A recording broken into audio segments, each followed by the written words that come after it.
Okay, guys. So, we are going to be going over just the first 2 days of your new packet, the AMI packet. So first of all, if you have not gotten the AMI packet online, it is on Google Classroom, like I shared it with you. And I have a feeling a lot of your other teachers probably shared it with you as well.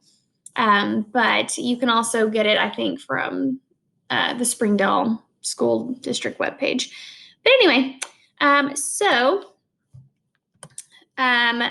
your first day's activity, actually, this whole 2 weeks, you guys are doing interview stuff. So you're going to pick somebody to interview, and we already did this assignment basically with our oral comm assignment back from first quarter. But this one's a little different. But anyway, it's kind of similar. So this is your first day's work here. So you're still reading the book for 30 minutes. You can read independently or choose to read something to someone in your house, and you'll still do the title, author, pages read. And says choose one way to write about your reading from the menu of options that are at the end of the packet. But the main thing is the interview project. So you're going to interview a person of your choice, mom, dad, brother, sister, whatever.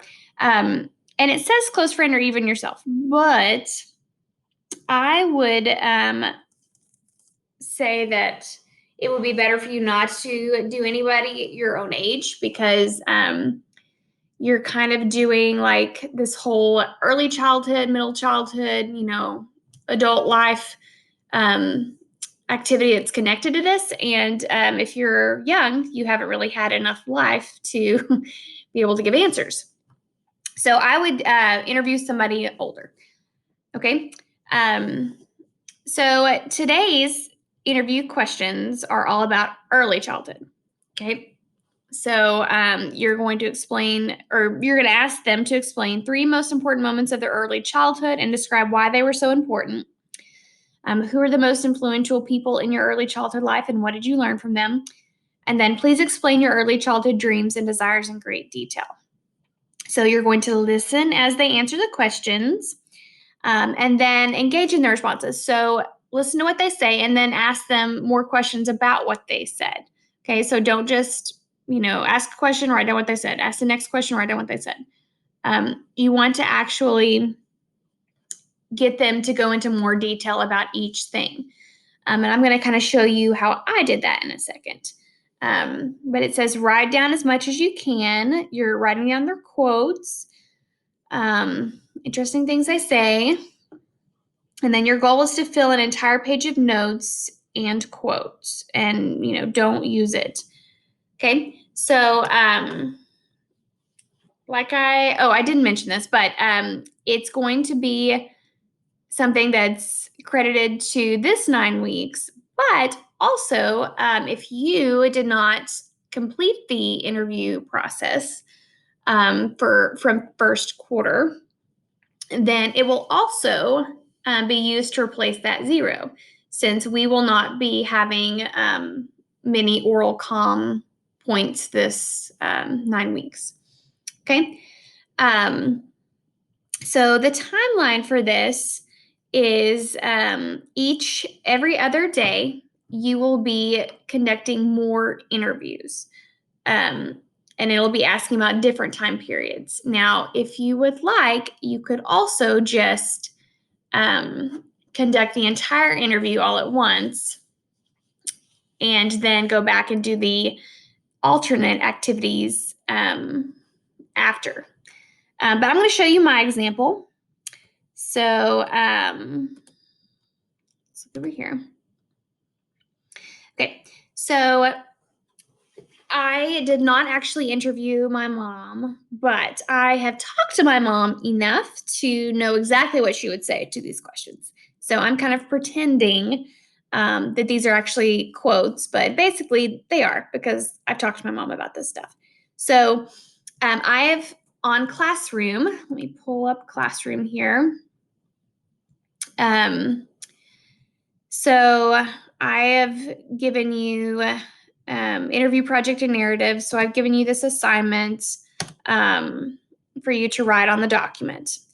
If you want, you are welcome to write it on paper and send me pictures just like with this last one. But anyway, so to make it easy on me to grade, I would write, day 1, early childhood interview, day 2, middle childhood interview, whatever. And then underneath, write out. Now, I totally understand when you're interviewing your person, if you just write it down on paper. I totally get that instead of writing it on the computer. But anyway, if you do choose to write it on the computer, day 1, early childhood interview.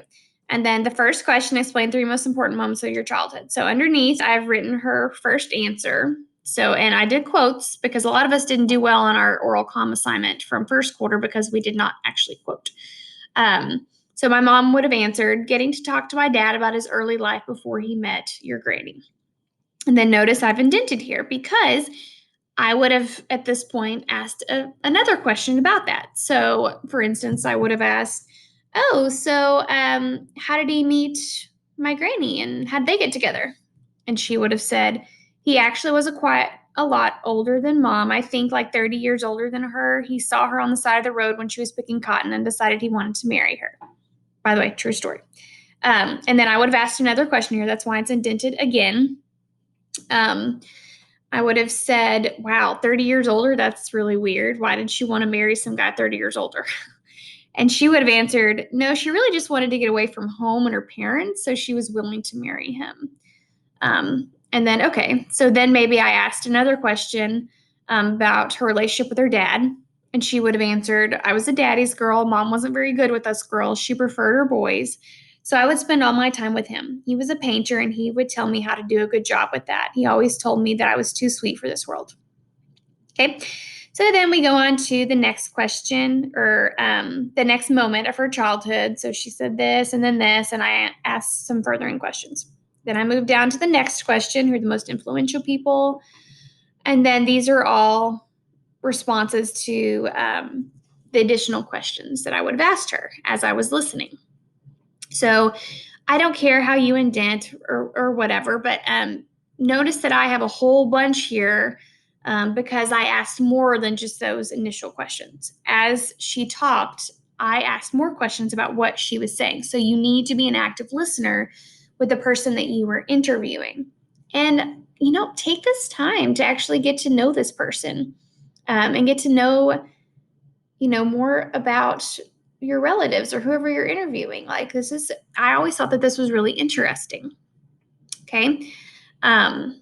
So moving on, let's keep going. Okay. So the next day, day 12, is when you move on to the narrative writing. So every other day, you will do an interview, and then the next day, you will do the narrative part. So once again, you'll be, reading. Every day you'll read independently, note how much you've read. So then you're going to read your interview notes from yesterday on a new fresh sheet of paper. You're going to transform your notes into a narrative story. So you can write the story in first person or third person. So if it's first person, it'll look like this. When I was young, I experienced. So you'll be pretending to be your mom, your dad, whoever you're interviewing.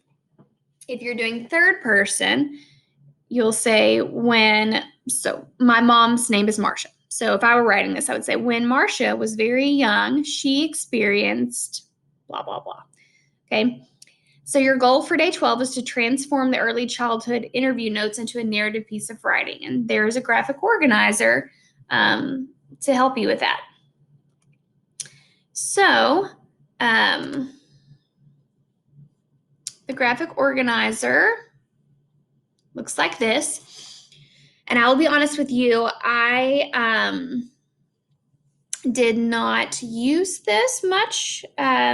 So it gives you some ideas here, like for the introduction, establish the time and place, like the setting, elaborate with description. It gives you some sentence frames. And then with your early childhood, Initiate, action, conflict, introduce sequence of events, and then it gives you some sentence frames. When I was young, I learned. Honestly, I've read your narratives, and you guys do a really good job with writing stories. So I really don't know that this will be super important for you to use, but use it if it helps you. But basically, what you're doing, and let me show you my example. What you're doing is taking the notes from up here, and you are making it a story down here. So you're just pretending to be the person you interviewed, or you're an author writing about the person you interviewed. So I wrote day 2, early childhood narrative. And then I won't read all of this to you, but I'll show you kind of how I transformed my notes from up there to here. So growing up in a family of 15 kids in the 60s was not easy. While many people who were the baby in the family are known to be spoiled, I was not so lucky. So I'm pretending to be my mom. My mom had grown up poor in the Great Depression, living off squirrels. She would shoot herself in the backwoods of Clinton, Arkansas. True story. My granny was kind of a country bumpkin. While my dad, 30 years her senior, was a lowly painter who barely made enough money to pay the bills. During this time, I did a lot of growing, though. Not so much in the waist, as I ended up being anemic for lack of food. Most days, I would spend my time listening to my dad tell me stories of places and people I had never seen. His family came straight off the boat from Ireland in the late 1800s. He was born sometime around 1890. His family settled in Pennsylvania, which is where he met his wife. They made a life for themselves on an Indian reservation, having a few kids before everything went wrong. One terrible night, there was a fire. It would end up taking his wife from him. With men in the time period not really prone to taking care of kids, he left his children with relatives and headed south to Arkansas. Okay, so this is all stuff that my mom would have talked about up here, like quotes, and I just weaved it into the story. Okay, so I'm kind of just setting the background information for my mom's life, even though if it's talking a lot about her parents. I would move into getting into her personal life. So that's day 1 and day 2. So you interview about early childhood, and then you put it into a story format of some sort. And for the rest of the time, you're going to be doing the same exact thing. But anyway, like I said, it's on Classroom. You can write it in here, or you can do what you did before and just kind of share as you go. But I think that's it. Hope you guys are doing well. I miss seeing your faces.